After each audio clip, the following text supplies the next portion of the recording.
Hola, ¿cómo les va? Bienvenidos a otro programa de diagnóstico y debate.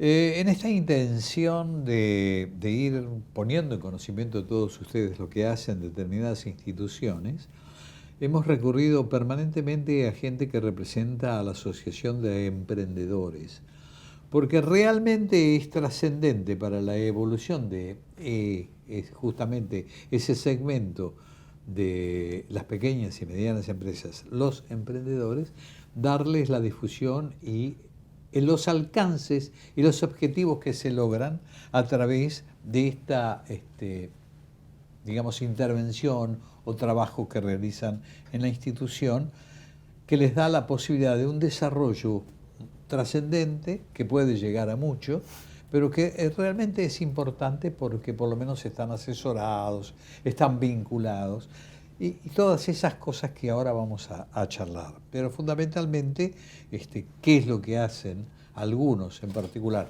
Porque de eso se trata. Está con nosotros el contador Marcelo Revich, que es socio de SIA en las áreas de auditoría y outsourcing, y además que es vocero de ASEA. En principio, gracias por venir. Bueno, gracias por la invitación. Contadores tienen un trabajo terrible últimamente, pero bueno. Sí. Justamente, cuando hablamos de el emprendedorismo y los emprendedores, hay aspectos fundamentales que requieren necesariamente de la intervención de este tipo de gente. Entonces, es importante lo que han hecho, en este caso particular, los socios de SIA, que han establecido tipos contables, o tipología contable, o tips contables para emprendedores. Y de eso vamos a hablar un poquito. Bueno, otra vez gracias por la invitación. Pero por favor, ilustrar a la gente. Trataremos. Bueno, nosotros trabajamos ya hace bastantes años dentro del ecosistema. Tenemos muchos clientes startups, con lo cual conocemos muy bien la industria, asesoramos a SEA. Y bueno, la idea un poquito era contar, como dijiste vos, 4 o 5 tips contables y quizás algunos no tanto, pero que tienen que ver con el trabajo que hacemos nosotros, que tienen que ver por ahí con el área fiscal y que entendemos que son imprescindibles a la hora de emprender. Por ejemplo, a ver, nos vamos a referir, por ejemplo, a la elección, por ejemplo, del marco legal, que si bien, obviamente, el nombre uno dice legal y quizás lo primero que uno pensaría es que es un trabajo para el abogado, si bien los abogados y contadores trabajamos codo a codo en esto, entendemos que una de las primeras cosas es evaluar el marco legal. O sea, ¿qué quiere decir con esto? Antes de empezar, digo, ¿qué tipo de estructura me es más conveniente teniendo en cuenta el proyecto? O sea, vamos a elegir, digamos, ser unipersonales, entonces digo, emprenderé yo como monotributista o encararé la estructura de una sociedad. En ese caso después habrá que ver, bueno, qué sociedad, ¿no? Con la ley, a partir de la ley de emprendedores se agregó la SAS, tenemos la SA, la SRL, cada una obviamente con sus pros, sus contras, algunas más flexibles que otras. Entonces entendemos que ese es un primer análisis. Esto que quizá uno diga, bueno, la verdad que no estamos descubriendo la rueda ni mucho menos, y que a veces son cosas que tienen que ver con el sentido común, a veces no se aplica.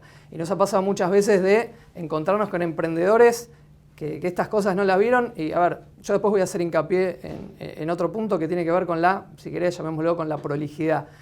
Porque todo lo que no se encara o no se analiza antes es un costo después.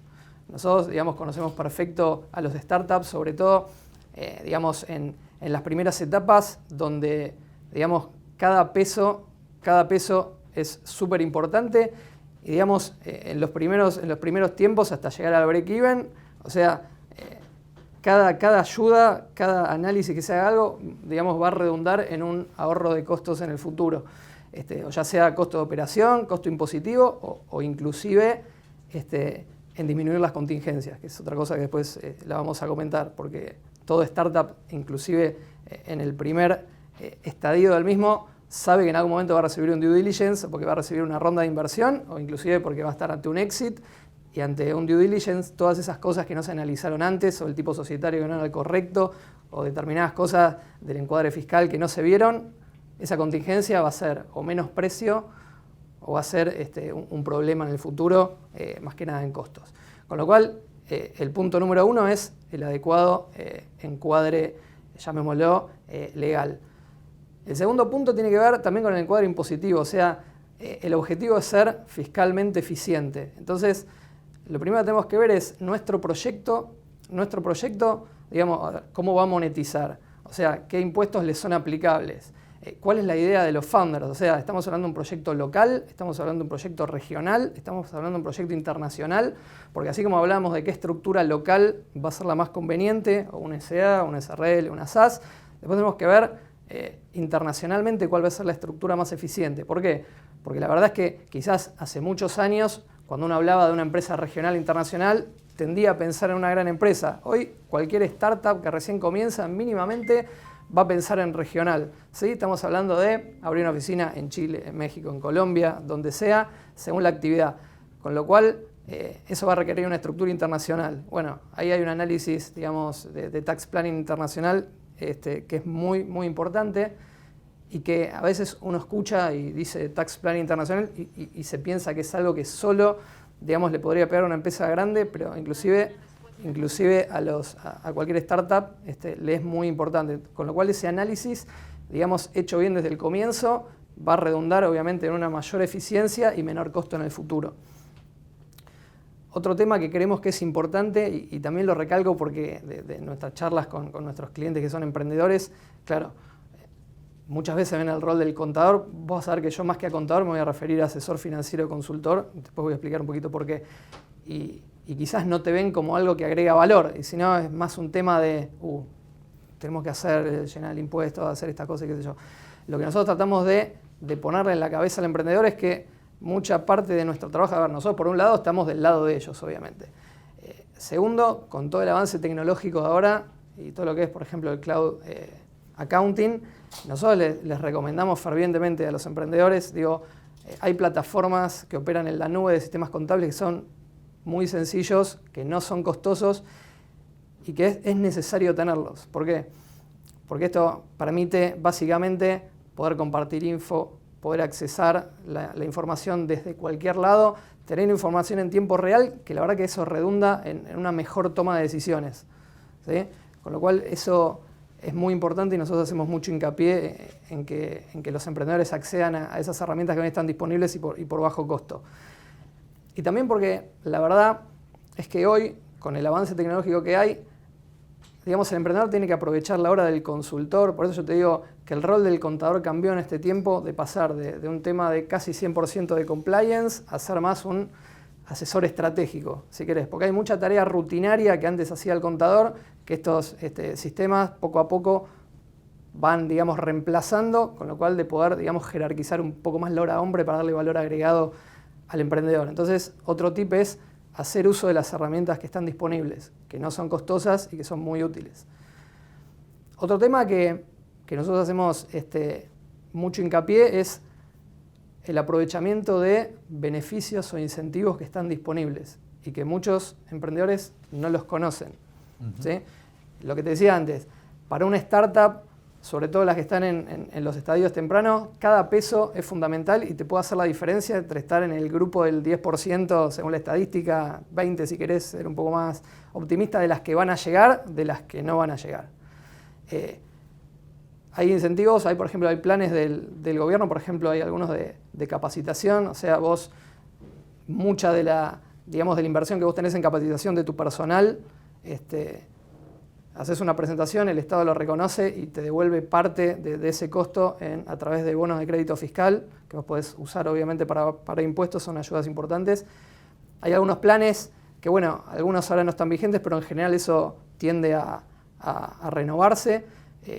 Y después, obviamente, hacer un análisis de qué me es aplicable a mi proyecto. Por ejemplo, hoy tenemos la Ley de Promoción del Software, que digamos, bueno, está vigente hasta el 31 de diciembre, pero bueno, hace poco se aprobó la Ley de Economía del Conocimiento, que es un poco la versión mejorada, si uno quiere, de la Ley de Promoción del Soft, donde se han agregado otras actividades y que tiene beneficios impositivos, ¿sí? Una tasa de ganancias reducida, aportes patronales reducidos, bueno, una serie de cuestiones que es muy importante tener en cuenta para ver si uno aplica o no. Y a veces el aplicar o no aplicar es una línea muy delgada Y entonces, bueno, es importante analizar a ver si mi proyecto puede acceder a alguno de esos beneficios.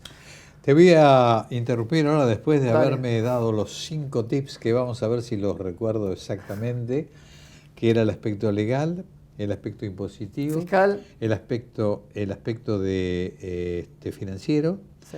el aspecto de herramientas. Herramientas o asesoramientos, Sí. y por último todos los beneficios que puedan tener. Exacto. Los 5 tips. Sí. Tengo buena memoria. En función de todo esto, la pregunta obligada tiene que ver con la persona a la cual vas a asesorar, que muchas veces, primero, no cuentan con los elementos económicos necesarios para poder hacerlo, que no tienen una estructura amplia y generosa como para poder abordar todo esto. Es decir, vienen como blanquitos Sí. y livianos para emprender algo que para ellos puede ser importante, que a lo mejor no lo es en el desarrollo. Es decir, ¿cómo toman en cuenta ustedes este aspecto fundamental? Porque hay que tener en cuenta la idiosincrasia de la persona que los va a ver. Sí, es una buena pregunta y nos ha pasado. A ver, nosotros en lo particular en el estudio, en SIA, nosotros cuando agarramos o cuando empezamos a trabajar con emprendedores, sobre todo en estadios muy tempranos, tenemos un feed, digamos, especial emprendedor porque conocemos la particularidad, la apuesta siempre es acompañarlos y que crezcan, acompañarlos hasta el due diligence del éxito, hasta de la ronda. Eso por un lado. Por otro lado, por eso yo te hacía hincapié en las herramientas, porque nosotros sabemos que los recursos son escasos, en plata, y está puesto en el 100% en el proyecto. De hecho, los recursos humanos están puestos casi 100% en el proyecto, con lo cual hay mucho de outsourcing y de tercerizar tareas. Por eso yo hacía hincapié en la herramienta que muchas veces ayuda no tanto al asesor, sino tanto también, al startup, y que la verdad que no son caras. No son caras. Y eso redunda después en un ahorro futuro. Con lo cual, sí, eso es importante.